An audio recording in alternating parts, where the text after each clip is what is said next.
Welcome to There's More to the Quote.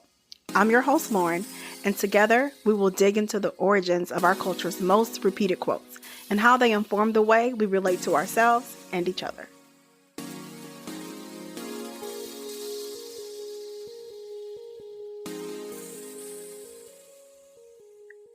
Thank you for joining me for episode 2 of There's More to the Quote.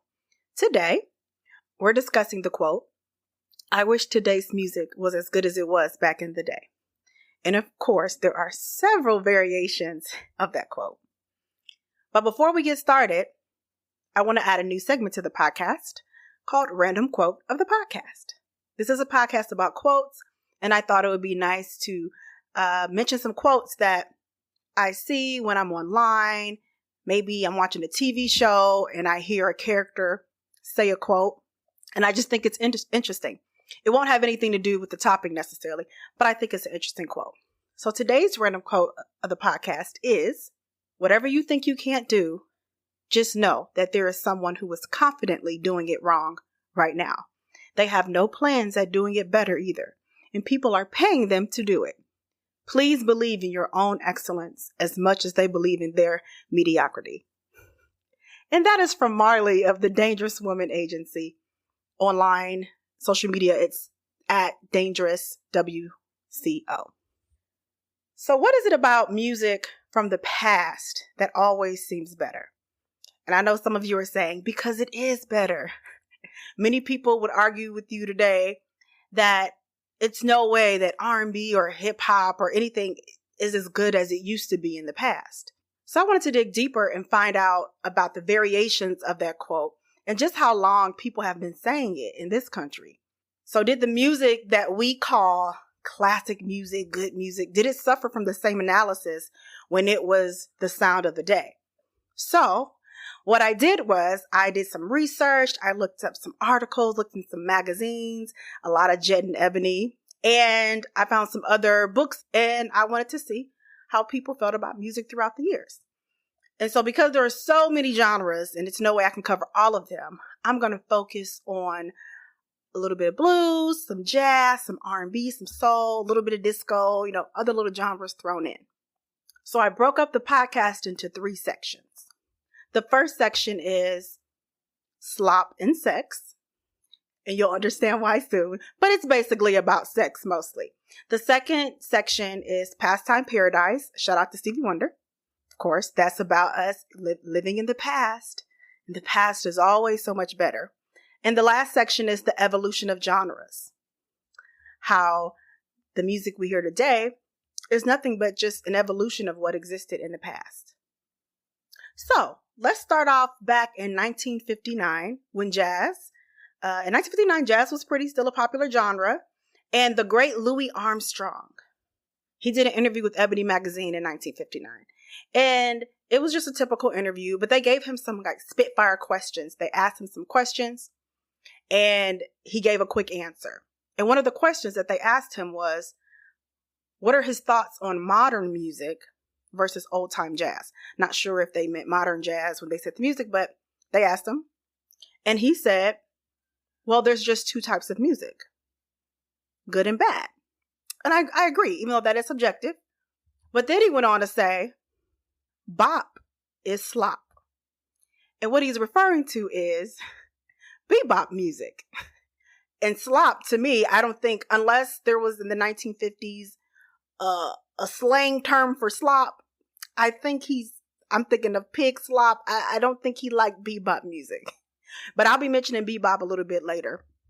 But I wanted to start off with Louis Armstrong because I think Louis Armstrong has the attitude that a lot of people have, a lot of us have, when the new generation comes along doing music that we loved before, and it's just not the same. We think oh, this is horrible. Even though he said it's good and bad music and it's slop music, which is bop. So he really didn't like bebop music.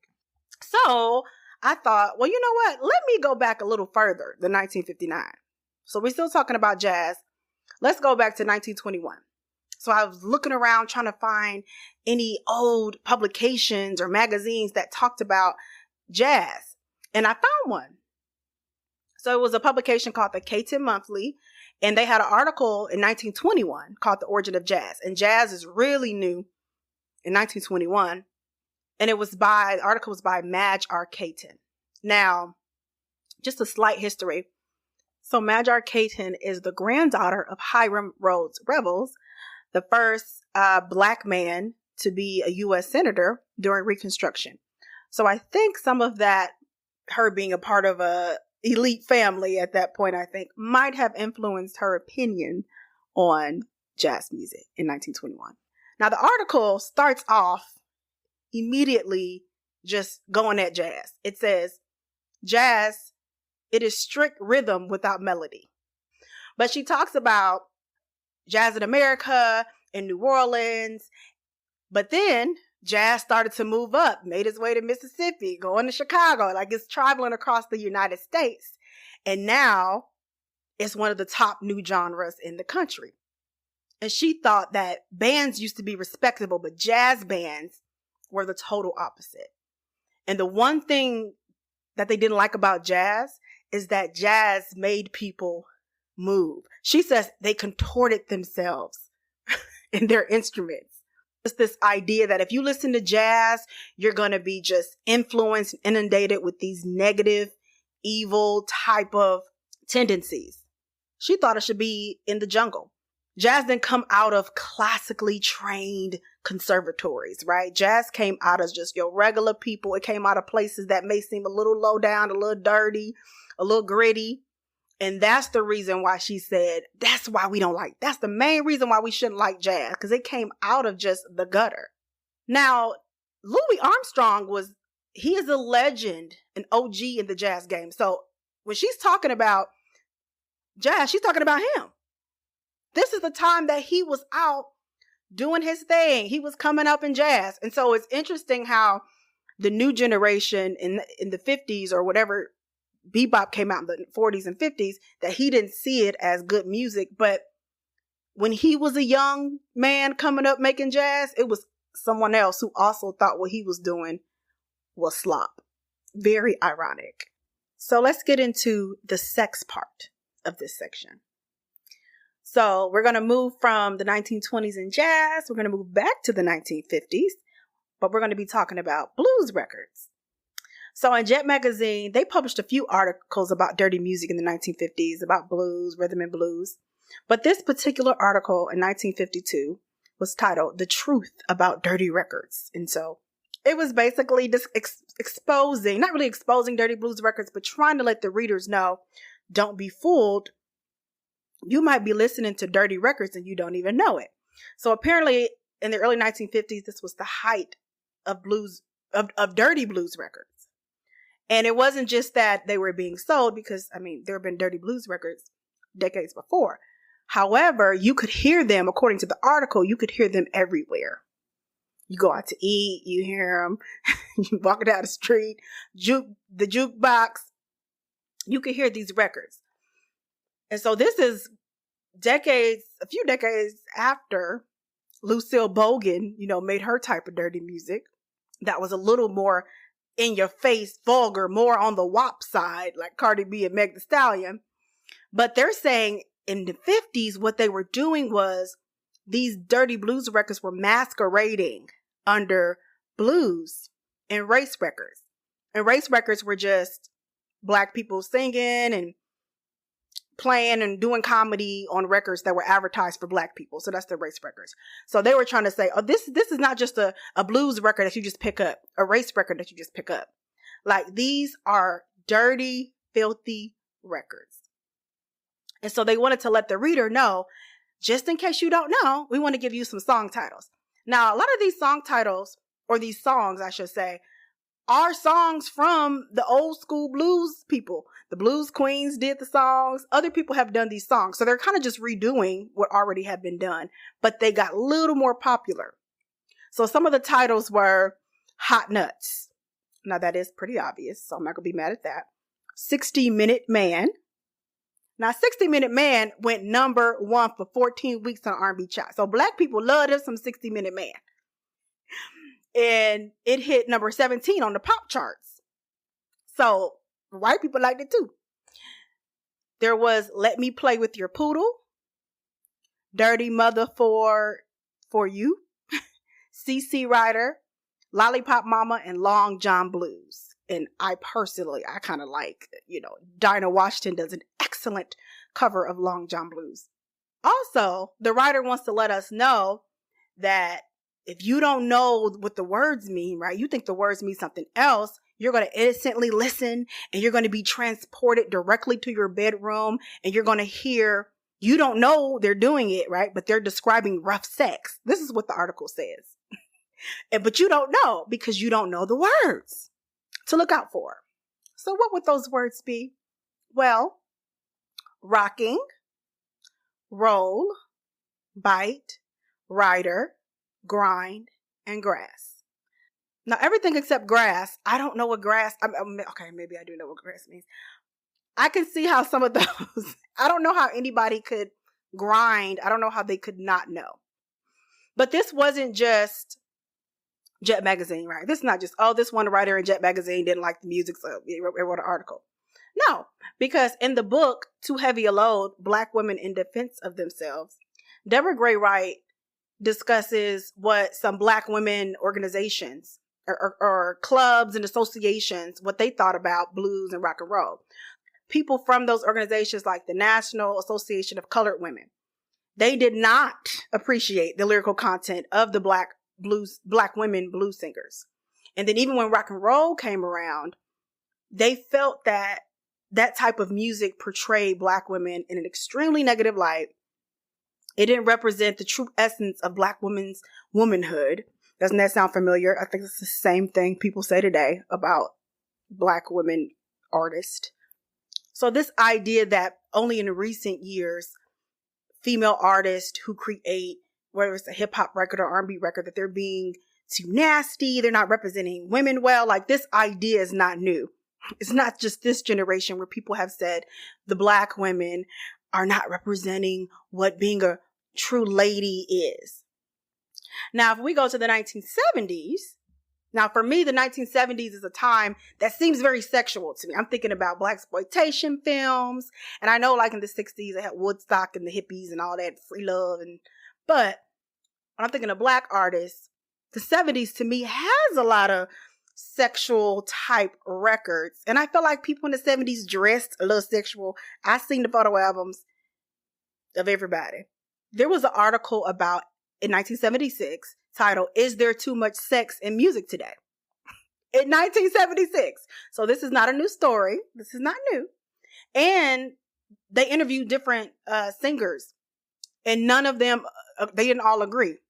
On one hand, you had people like Isaac Hayes, Minnie Riperton, Donna Summer. They didn't feel like it was too much sex in the current music.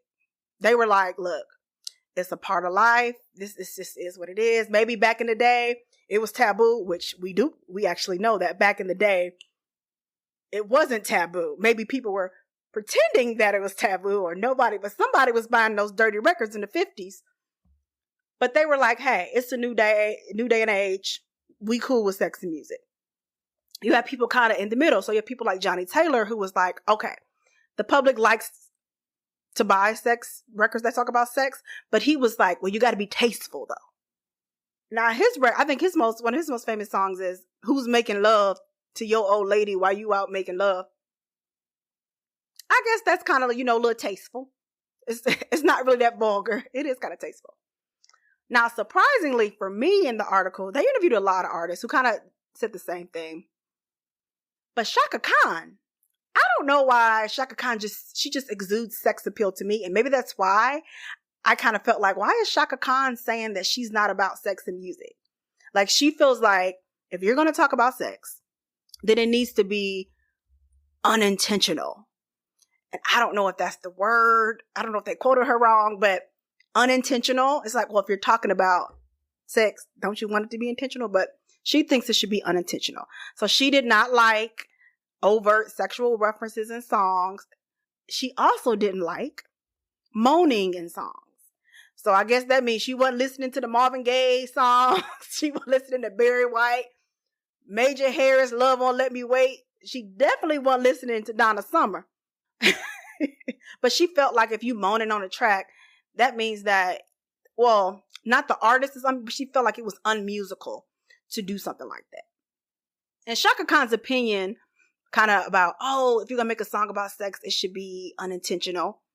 Even though Tell Me Something Good, I don't know, Miss Shaka. That Tell Me Something Good is a little risque to me, but you know. But it made me think of the OJs, who have a song called Stairway to Heaven. And I don't know if it's because of Gamble and Huff. They just put their foot in the production, the way they wrote the lyrics. And to me, it kind of pulls a little gospel-esque. A lot of the time, I've seen TV shows, if you go on some comments on YouTube videos, sometimes people think about that song like it's like One Sweet Day, Mariah Carey and Boyz II Men. But Stairway to Heaven is about sex. It's not about nobody who passed away. But for some reason, people use that song. It makes them feel good, and it's a tribute to somebody else. So I guess it's an unintentional song about sex, but then people not using it for sex. So I don't know what the point is of having an unintentional sex song. I can see if you say it shouldn't be vulgar, right? I understand that. But unintentional, not sure. Even though walking the road of ecstasy, stealing a moment of pleasure, that seemed pretty obvious to me. But for some people, you know, it holds a place in their heart. A little more sentimental. And it's definitely, if you think about the Ohio Players, Heaven Must Be Like This, that song is obviously about sex. Like, you're not confused at all. But I find this so interesting because when I was growing up, I'm thinking everybody was growing up. I'm not even going to say it's me. If you grew up in the 80s, if you grew up in the 70s, they probably said the same exact thing. This generation is the worst. The artists today are too sexual. They're over-sexualized. They're too vulgar. What about the children? Their minds are going to be negatively influenced. But this article is quoting like the artists. These aren't just, oh, these just the black artists nobody knows. No, Donna Summer was a star. These are big artists that were popular in black music and with all people. So and I know people who were children when Minnie Riperton was doing her thing and Isaac Hayes. We all know people who were children or young people during that time, and they love these songs. And I don't know if they would agree with Shaka Khan or some people who may have thought the 70s was getting too sexual, because when you're young and it's your generation, you know, it seems cool. But with that said, let's go a little further about this idea. It's not a new idea about, you know, corrupting the mind of children. If we can move about 10 years later, we're in the 80s. Smokey Robinson recorded a song in 1985 called Be Kind to the Growing Mind. The Temptations were on it. And so he made this song in the 80s, right? Okay, well, he didn't make this song in 95 or 2005 or 7. He made this song in the 80s. So to him, in 1985, the music was getting out of control with the sexual references, okay? So according to him, he's like, everybody should be able to hear music. You know, you sit down with your grandma and the 2-year-old and everybody, you turn the music on and everybody should be able to enjoy it. Now, this also was the time in the 80s. This was the time that they started putting those warning labels on music about sexually explicit content or drug-related violent content. And this came from the Parent Music Resource Center. A group of some wives. I think it was some wives of rich men in DC, rich white men probably. And that's that, you know, that we all know, at least if you were a millennial, all I ever remember is the parental advisory sticker. I don't remember not seeing it on explicit content. And so Smokey Robinson felt that way. He was like, look, the lyrics today in 1985, this type of music they putting out in the 85s, it disregards the minds and morals of the children.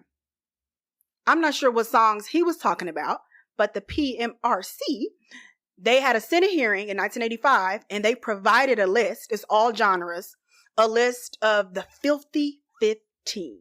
And now a few songs on this list, some of you, maybe one of your favorite songs, but they had Prince, Darling Nikki, and they cited it for sex and masturbation. They're like, this song should be banned. And then you had the Mary Jane Girls, In My House. And I was so shocked to read that. I was like, I've heard In My House all my life. It's not like my favorite song, but I guess I only know the chorus. In my house, I don't know I guess I never paid attention. I don't know the chorus at all, I guess. I didn't think it was about sex. When I think of All Night Long by the Mary Jane Girls, now that is obviously about sex. Didn't know. But it's interesting that this is 1985. And I bet you, I already know. If you were young in 1985 or you were in your 20s, 1985, you know, if you like Prince was your guy. Or you love Mary Jane Girls. And you probably didn't think that the music was bad or over-sexual. But when you probably, you know, went over to the 90s came, then you probably were like, wait a minute, this 90s music, this Lil' Kim is out of control. You know, every generation seems to think that, no, this is the generation where it's getting out of control. But to me, it seems like ever since the 1920s, people have been claiming that things are just a mess. And that actually brings me to our next section, Pastime Paradise. So we're going to start this section out, Pastime Paradise in the 90s. And there was an article in Jet Magazine that said, why is 70s music so popular in the 90s? And this was in 1996. And it talks about how you can hear 70s music all over the country, sports arenas, rap artists are sampling 70s music, disco music, which everybody said was like, we off disco. Now you hear the disco on the old school stations. But the 70s just seemed so popular in the 90s. Jet Magazine did what they always do best. They go to the stars themselves. And so they interview a lot of stars to ask them why they think 70s music is so popular. So one of the first people they talked to was Eugene Record. He was the lead singer of the Shy Lights. That's Have You Seen that group. Now, he told Jet Magazine that the reason why he thinks 70s music is so popular in the 90s is because the world is thirsting for real music, real love songs. In 1996, not just even that year, from 1990 to 1996, we all can probably give you a list of amazing, beautiful love songs that aren't necessarily like horrible compared to the 70s. But he felt that the influence on the recent music on the youth was devastating. And now he did say he liked Luther and Babyface, although they came out in the 80s, you know, so I don't know if they count. But he says that the children today are in 1996 were missing out on what music really is. He said it's no creativity. They just pushing buttons. But he goes on about how the 70s, they use real instruments. They have musicians. And it's just way more technology being used. But isn't it interesting that the 70s was just like, ooh, is it getting too much sex in it? Now he's saying the 90s ain't got enough real love songs. But I bet you if the 90s is your decade, you like, that's when the real music was. Well, he said it was the 70s, y'all. They interviewed Curtis Mayfield. We love Curtis Mayfield. He's just said good music is good music. He didn't have anything bad to say about people in the 90s. He liked the 90s music. The only issue he had, technology, that it altered the structure of the music. So he doesn't think that the children in the 90s, young people in the 90s were getting real quality music because of all the technology. So similar to Eugene Record. Cuba Gooding Sr., Cuba Gooding Jr.'s daddy, of the main ingredient, Everybody Plays the Fool Sometime, he was saying that, well, people like 70s music because after a stressful work day, you want to be soothed and not just hear loud drums. I don't know what that meant because I was just like, it was a lot of loud drums in the 70s. And every 70s song wasn't soothing, but I don't know. And basically the article is just like, well, the reason why the 70s is so popular in the 90s is because it's real music and the 90s music isn't real music. 70s music is not mechanical. It's more heartfelt. It's more soulful. Like, I bet you some of y'all are like, let me get my playlist out. It's a whole lot of 90s songs. You can point to a Boyz II Men song, or Whitney, you can point to a lot of songs in the 90s that were very heartfelt. But technology, that's a fair argument. That, you know, less live musicians, less instrumentation. So I'll give them that. So let's actually go back to the 70s. So we were talking about the 70s and the 90s, but let's go back to the 70s. So disco, we haven't talked about disco yet. So there's an article about disco in 1977 asking, is disco music a passing fad? So again, they talked to the different artists. So you have people like Denise Williams and Grover Washington. they felt like, well, disco has a place in our music because people want to dance. And they're saying, but other music can still go on, because the issue is disco is becoming so popular. Are the Black artists kind of being pushed out or forced to sing disco? They were saying like, hey, let people do disco, but also there should be a place for other genres. Then you had somebody like Michael Henderson, and Michael Henderson sings on a lot of Norman Connor songs, but the most popular that you would know him would be You Are My Starship. That's him singing on the Norman Connors record. And he called disco welfare music. I said, well, I'm offended, and I wasn't even born yet. And he said, and I quote, after you play that a while, you say, there must be more to this. People are checking themselves out and getting into music more. I think you're going to see some better music coming out of the cities after the disco music fades. Well, I don't know, because that was in the 80s, and Smokey Robinson and the women went to the Senate with the filthy records. So I don't know. And then lastly, Brass Construction, which was a band, Mickey Grudge from Brass Construction. What he said I really liked. He was like, well, hey, look, music trends, they travel. He thinks they travel in tens of years, right? You had rock in the 60s. You had disco in the 70s. The 80s will be something else, and we're going to be doing whatever's popular. Whatever is the popular thing of the day, that's what our band is going to be doing. And so let's be honest. A lot of artists get into what's popular at some point. They contribute to the music that people say isn't great. People say, well, the music not that good. Some artists who maybe came out in a previous decade or previous generation, usually they go along and do the same thing. So many artists in the late 70s, artists who came out before disco came out. Everybody had a disco song. Michael Jackson had a disco song. The Jacksons had a disco song. Diana Ross had her disco. Johnny Taylor did some disco. Earth, Wind & Fire. The Wisp. Everybody had a little disco song. As I mentioned earlier, there was a concern, I guess you would say, about how disco was impacting Black music. And so I found another article about kind of like this conference of Black music executives, and Larkin Arnold, who's a music executive. They asked him about man, what do you think about disco impacting Black artists? And maybe some artists at these record labels are being forced to make disco songs. And he said, it will hurt the mediocre average ballad singer, but not the good ones. I was like, well, it's good to know that it was mediocre people back in the day too, because everybody claimed that today ain't no more good singers today. And y'all know Jasmine Sullivan can sing. So I ain't no good singers. Good to know that in the 70s, it was some mediocre singers. Now, once again, they don't never tell you who they're talking about, because you can't do that. But I would like to know. Now, we've been talking about the 70s, like your 50s and stuff. Let's go to the 2000s, but early 2000s, just 2001. We're going to talk about Neo Soul.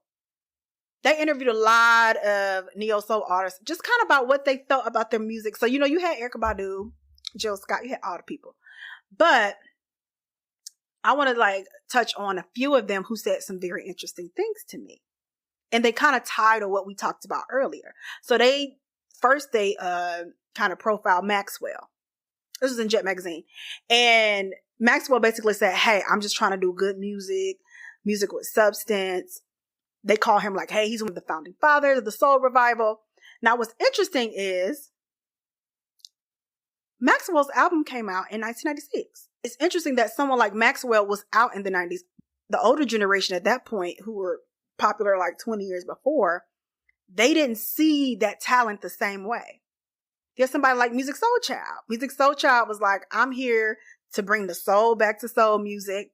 And he said that the last few years, that would have been the 99 and the 2000s, the last few years that the music had been watered down, he wants to make music real again. Now, once again, just like I said in the article, just like here, I know you got a list of songs from 1999, 2000. I'm thinking of Brandy, Monica.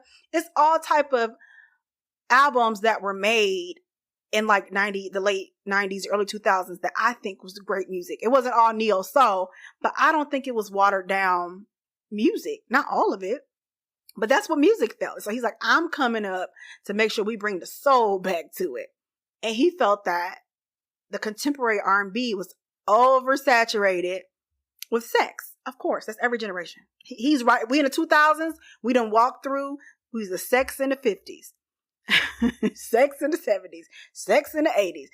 Too much of the now we in the 2000s. He felt like it was too much sex and materialism, which is a little something that wasn't really mentioned in the other decades that I found. But if we were to look back, which was what, 2000, almost 20 years ago, so many amazing songs that came out. But see, at that time, the people who were in it didn't feel it. Like, they're like, oh, this is not as good. We got to bring it back to the old school. Always bringing it back to the past when it was beautiful. Everything was great, allegedly. And then lastly, D'Angelo. Now, D'Angelo, to me, had the best answer. He didn't have, well, he still was young. All of them were young, but he didn't have that old man, get off my lawn kind of answer. And he said, my goal is to take the sound of Black music to another level. To me, soul music is Black music. And that's what I'm making, soul music. And he's like, I'm not putting no limits on soul. He said, so I'm going to do rock. I'm going to have gospel harmonies. I'm going to add some hip hop to my music. I'm going to have live jazz in my music. Soul music is limitless. And I love the fact that D'Angelo was so open. He wasn't trying to recreate the past, right? He wasn't stuck in the past like, I'm trying to go back to how it used to be when it was better. He's like, hey, I'm going to take a little bit of what used to be, and I'm going to take a little bit over here and a little bit over there and a little bit of this other new stuff and put it into some new stuff for me. And I loved it. And that brings me to our last section, evolution of genres. For this last section, we're going to actually come back to jazz music. In 1969, in Ebony magazine, A.B. Spellman wrote an article called The Revolution of Sounds. And he also gives us a little slight history about jazz music. And he talks about what we already have discussed. It came popular in the 1920s, but it had a low life connotation. It wasn't exactly a dignified type of music. What's so interesting that he goes into, not interesting, but just funny to me. So now we had churches who would be like against jazz music. Makes sense, right? This is what churches do. But they had anti-jazz societies, which I'm like, why? It seemed like a waste of time. But anti-jazz societies, police would close down, different places because people are immoral, crazy, and undignified. This is what they say jazz was. When somebody like John Coltrane comes along and he's like, hey, maybe I want to do something different. He comes in and he starts thinking about jazz, not just like I'm just playing music, but it's also about me being a Black person. And the article says that white critics called him anti-jazz. I'm like, isn't it funny that at the beginning they didn't like jazz? Then when they started liking jazz, John Coltrane come there like, well, we don't like this type of jazz. So now he's anti-jazz. Everything that jazz was supposed to be, that jazz had been from the 20s and the 30s, when the 40s came along, it says that it was time for a revolution. And so bebop, which he says that in here that white journalists actually named the music bebop, which I did not know. I was like, what kind of... So bebop is not even something that the Black musicians made up. Just roll with it, I guess. But then he says that bebop was a revolution against the conventions of the 30s. But by the time the 40s were almost over, it was like Revolution Central. Everybody was doing their own thing. They were evolving from what jazz had to be, and they were trying all these different things. So you did have Charlie Parker. You had Thelonious Monk, Yusef Lateef, Sun Ra. Very interesting people. If you play a Louis Armstrong song from 1925, and then you play something from 1955, I mean, those are going to be, the type of music you're hearing is going to be different. And of course, you can't forget Miles Davis. The one thing that jazz early on was hated for or disliked was that it causes people to, like, people couldn't stop moving. Like, you want to groove, you want to dance. You want to get up and you moving your body. You know, people with bodies, people got issues with people's bodies. So you know how that goes. And I think, like, with bebop, you really can't dance to some of it. And so maybe Louis Armstrong is thinking, wait a minute, jazz is supposed to be something you can tap and groove and go. And maybe some of the bebop music just wasn't doing it. But that's okay. It's okay that your jazz, people could dance and shake and move. And then maybe some of this newer jazz, people just sit and listen. And it can be just as fulfilling. Now, I want to move to 1985 because Wynton Marsalis was interviewed in 1985. And Wynton Marsalis is a jazz musician. He plays the trumpet. And his brother, Branford Marsalis. If you ever heard Shanice's I Love Your Smile, you've heard blow, Branford, blow. That's his brother. So anyway, Wynton Marsalis was young jazz artist in the 80s. And it's a totally different thing. So I'm just reading you all this article from 1969 that's talking about John Coltrane and all these other amazing jazz artists, musicians who came and who kind of flipped it up and put a revolution, evolved what jazz was into something new. And by 1985, Wynton Marsalis is saying, well, Black people done checked out on the jazz music now. Black people really aren't into it like they used to be, right? And it's probably, of course, it's not everybody. There are Black people who probably still like jazz music, but it's probably way more white people too. And so he was saying like, man, I really want Black people to check out jazz music. And I want them to appreciate the genius of some of like the foundation setters, if you want to call it that. So he listed out some people. He said Louis Armstrong, Charlie Parker, John Coltrane, Duke Ellington, Miles Davis, Clifford Brown, and Thelonious Monk. Now, isn't it interesting? Everybody he listed is in previous different decades, different time periods in jazz, and he can appreciate the genius of all of them. But now, they maybe didn't appreciate each other's genius or like the music, but that always happens, right? Music had to evolve, and that evolvement from the 30s to the 40s and from 40s to 50s to 60s, how jazz evolved, it was worth it because somebody like Wynton Marsalis, he can appreciate and he knows what's possible with jazz because of all those musicians put their mark down. Now, there's one thing that he did say that for this section makes it make sense. Those guys wanted it to die, referring to the critics. But an art form does not die. A period of an art form may die, but not an art form. And jazz is an art form. Maybe nobody great like Charlie Parker is here right now, but that doesn't mean it's dead. It's hard for us to accept that art forms that we love in a different generation, people experiment with different things. And sometimes those things it seems less musical, right? Oh, you're using more technology. Or people not singing as well. It's always something. But the art form is not dead. Like the period might be dead, but the art form is not dead. And to add on to that, Donna Summer, when I was talking about disco earlier, I didn't mention anything from Donna Summer, but she was in the article, but I wanted to separate it out because when they asked her, like, do you think disco is a fad? This is 1977. And she goes on to say, look, disco is a $4 billion business. It's growing. And she believes that it's going to continue to appear. Then she addresses the whole thing about disco being, welfare music, like Michael Henderson likes to call it. And so she says, as far as the music is concerned, just as disco evolved from the Latin, R&B, and rock genres, so too will disco again assimilate all these music feelings and grow it to a new art form.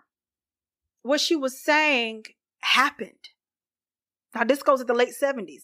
When you get into the 80s, I immediately was like, oh, house music, Chicago, Detroit, techno music. That came out of disco, right? And obviously it wasn't just the disco, just like disco took those pieces of R&B, right? It didn't take all of R&B. It took a little bit of R&B and it took other pieces. That's what house music and techno music did. And they blew up in the 1980s. And now electronic dance music is one of the most popular genres in the world. Even though there don't be no Black people doing it all the time. They be in Vegas. There don't be no Black people. But that's okay, but that is a genre. EDM is basically the little baby of disco, house, techno, hip hop, reggae, all of those put together. They all influenced what we know as electronic dance music. And that's an evolution coming from Latin music, R&B music, and then boom, evolving into something else. So our last section for the evolution of genres is soul music, of course. So Lerone Bennett Jr., who's an executive editor of Ebony, he wrote several books, amazing author. He wrote in 1961 an article titled The Soul of Soul. And similarly to jazz music, or not jazz, but bebop music, kind of getting its name from critics or journalists, soul music got its name from the publicist. I thought that was interesting. But when I thought of soul music, I usually almost exclusively think about voices. Maybe except for like Ray Charles, because I remember the movie and his music was gospel music. And this. So usually I'm thinking of gospel and soul. Gospel to soul, right? That's the evolution. You went from gospel, you went to soul. And I saw a tweet by author and professor Ebony Thomas, and someone was talking to her about whether they like sci-fi or fantasy. And she said she sees sci-fi and fantasy as fraternal twins. And so I was like, I actually like that analogy. I saw gospel and soul music as fraternal twins, mostly in the vocals and the emotion side of it. But what this article talked about was how jazz, even though it's talking about soul, it mentions jazz, how in the 50s, these jazz musicians who are in New York, and, they're classically trained, they know how to play all the classical music, they started to go back to their roots, if you want to call it that. I think I want to call it that. And part of it is probably the world too, right? Once again, what's going on around them as Black artists. And so what they did was they went from just playing kind of this classical type jazz to they're like, well, look at Mahalia Jackson. What's she singing about? Ray Charles. And so then what did they do? They turned back to the church, back, not necessarily the church, but back to tradition, cries, chants, shouts, call and response, the choirs, all of that. And so they stopped worrying about those, the article says Bartok and Schoenberg, like all these classical jazz, or I don't know if to call them jazz, but classical musicians in history. And then they start saying, well, let me listen to Thomas A. Dorsey, Precious, Take My Hand, Precious Lord, Roberta Martin, Howlin' Wolf. And then those musicians are kind of like the foundation for soul music as far as the music part. They're a part of it. And Lerone Bennett, he has a way with words. And I really love what he says. He tries to describe what soul is. And so he says, soul, a certain way of feeling, a certain way of expressing oneself, a certain way of being. Similarly, Ray Charles or Mahalia Jackson singing Twinkle, Twinkle, Little Star is soul par excellence. Soul is the interpretation, not the song. The man, not the music. The feeling, not the title. It is as old as Bessie Smith and as new as Aretha Franklin.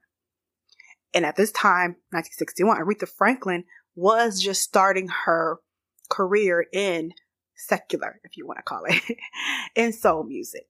And also, I think to give you better understanding, I want you all to listen to Perry Como. I think that's how you pronounce his name. He has a song called It's Impossible. Very nice, standard 1960s, 50s, whatever it came out. Little love song, very Frank Sinatra-ish, pretty song. First dance at a wedding. Cute. It's a cute song. But then after you listen to his song, go listen to the cover by The New Birth. And that right there is the definition. It describes perfectly that soul is the interpretation, not the song. If you're singing Twinkle, Twinkle, Little Star, if you're singing Mary Had a Little Lamb, you know how Black people say, well, she could sing the phone book. She could sing the ABCs to me. That's what soul is. You can't fake it. You can't scream it out. It's just, it's kind of like either you got it or you don't. But Lerone Bennett says that the soul movement saved contemporary jazz. And it came out of a reaction against the classical. All this is so interesting to me because everyone has their own opinion, right? Especially with jazz. It's just like, well, the original old time jazz was better. Then you got swing. And then it's like, here comes bebop. And then it's like, now they're saying like, look, the people who are classically trained, when they got that soul in them and they started turning back to tradition and their roots, they started to basically say, we're going to put emotion and feeling over perfect technique. That's what soul is. In every generation and every genre, people are doing what they feel. And sometimes what people feel and what they're doing, sometimes we don't like it. Sometimes it's like, oh, this is embarrassing. Whatever it is. I just love that in this country and all that goes on with being a Black person, music is the one place that we connect, that everybody has a song that they can listen to, that they can sing, that they can write, that can bring them comfort, joy, no matter the situation. And I think that is what needs to be praised. So in summary, I think that there are about just two things that all that I mentioned sums up what's really going on when people say, well, music back in the day was better. Number one, it's nostalgia, right? We all have our preferences. We like certain productions. We like certain vocals. We like certain genres. Look, I bet you if you go find a song that came out in 2010, go to YouTube, it's going to be somebody on there like, I wish music would go back to being like this. Like, okay, 10 years ago. Now, personally, since I think around 2012, I started to feel like, man, all these new artists, first it was with some of the pop artists, the white pop artists, they had this certain style of singing that was very like, what's going on here? But it's another type of singing. It's like a weird, I don't want to call it weird. It's an interesting vocal thing. I don't know what it is. But one artist started doing it and another one, and all the new Black people sound like that, except like her, some other artists. But I'm like, man, so I'm a hypocrite too. I wanted to go back to the time before 2012 when even if you were a mediocre singer, you still just sang. You didn't do all this extra cutting off your words and stuff. Anyway, the second thing that I noticed is, and I think this will always be here, respectability politics, especially with Black people. Being dignified is like number one. It's always important. And people are hypocritical when it comes to being dignified as well, too. And I think it is admirable to have dignity, of course. But I also think diversity in music is good. You think about Negro spirituals, blues, soul. People are classically trained. Everybody, all of that, some of those songs came out of different experiences of Black people living in America and other places. And sometimes those artists singing the dignified music, or they're not playing slop, that's bebop. Sometimes these are toxic people, untrustworthy, misogynist. Just because they're entertaining you doesn't mean that the music is somehow making them better people. No. And some people who are singing risque, filthy songs, whatever, they may be kind, respectful, and caring, and they're just trying to live out their liberation through their music in whatever way. I think they should have support and guidance more than, a Louis Armstrong saying basically, you're trash, your music is trash, I'm moving on. There needs to be a balance. Good music is always going to be around. Every decade has evolved in different art forms. And there is good music in every decade. Just like Wynton Marsalis and Donna Summer said, the art form never dies. And this year, the end of this year, in 2021, it might begin another decade into a new art forms of our favorite genres. And I'm sure Generation Z, who's already getting to the age where they're having children, and they're going to have children who are going to have music that they think is horrible. And they're going to be like, I wish I could go back to 2020. Definitely they're going to do that. And it's going to go on and on. But what I really want everyone to do is I want you to, if you come across a song you don't like, if you hear something somebody can't sing, always remember that somebody thought the same way about your generation. Well, now we have made it to the end of the podcast. If you stay with me with this long podcast, thank you so much. If you have to listen a couple times, thank you as well. As always, I want to give you some resources before I go, because you can't just tell people to Google, because the first thing on Google could be something that's out of context, don't give you all the information.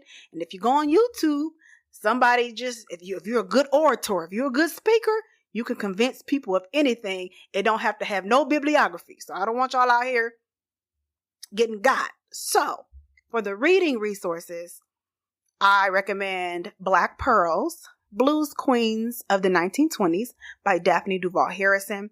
It's a great book. The book about Black women in defense of themselves. It's by Deborah Gray White. That's another great book. If you just want to learn about Black women, it's not about music, but it kind of talks about the whole idea of womanhood and being dignified and these themes that tend to be in our community and society in general. It's not new. It's been going on forever. A.B. Spellman, who wrote one of the articles about Bebop, he has a book called The 4 Lives in the Bebop Business. And lastly, Google Books for free. You can go to Google Books, type in Jet Magazine, type in Ebony Magazine, and you can find the archives of Jet and Ebony Magazine. That's how I was able to find most of this information. And it's through 2008. And we thank the National Museum of African American History for not snatching it down, since they do own the archives now. But you can go look at any Jet magazine or Ebony starting in the 1950s, and you can read articles and you can see what was going on back in the day. So those are all my reading resources. For my visual resources, I suggest you go to Netflix, if you have Netflix, and watch the evolution of hip hop. It may be on other platforms because I think it was a Canadian show first. So it's on Netflix in America. If you're not in America, it might be available elsewhere. Amazing documentary on how hip hop evolved and how the art form changed. I particularly enjoyed the New Orleans portion, not because it just talked about the artists that I know from New Orleans, but that it kind of talked a little bit about the culture of New Orleans around music and dancing. And I really enjoyed that. So I suggest that. Another visual resource that I have is a video. It's a YouTube video of this lady. I think she's a music coach, but she's describing the singing that I don't like. Since like 2012, that type of singing, she literally teaches you how to do it. I'm leaving a link to the video. You can go watch it. And I'm sorry if your favorite artists sing like that. But I just want the girls to sing clearly so I can understand them. Lastly, I have some audio for you. I created a Spotify playlist of most of the artists I mentioned. I tried to put most people. I could have missed a few people, but over 4 hours of music. So if you ever wanted to hear, let me hear a bebop song or let me hear a disco song, I have it on that playlist. Also, at the end, I threw on a few new artists. So if you're one of those people who say, this generation doesn't produce any good singers and music, I added on a couple of people who came out within at least the last 5 or 6 years, or at least got popular. They may have been grinding for a while, but they've really been coming out the last 5 or 6 years, and I think they make really great music. So I have added these resources in the description of the podcast, but you can also see a list of them on moretothequotepodcast.com for this episode. Please don't forget to rate me on Apple Podcasts. It helps me get discovered. If you watch me on YouTube, please like and comment. Follow me on social media, Instagram at moretothequotepodcast, Twitter at moretothequote. Let me know what you thought about the episode. And if you have any quotes you want me to say for a random quote of the podcast, let me know. Well, that concludes our episode, and I hope you learned, questioned, and consider the things that I and the voices I amplified said surrounding today's quote. After doing those 3 things, I hope you come to your own confident conclusion. Don't forget to check out all the resources and subscribe to my podcast on Apple Podcasts, Spotify, Google Podcasts, Stitcher, and YouTube. I hope you'll join me next time for another episode of There's More to the Quote.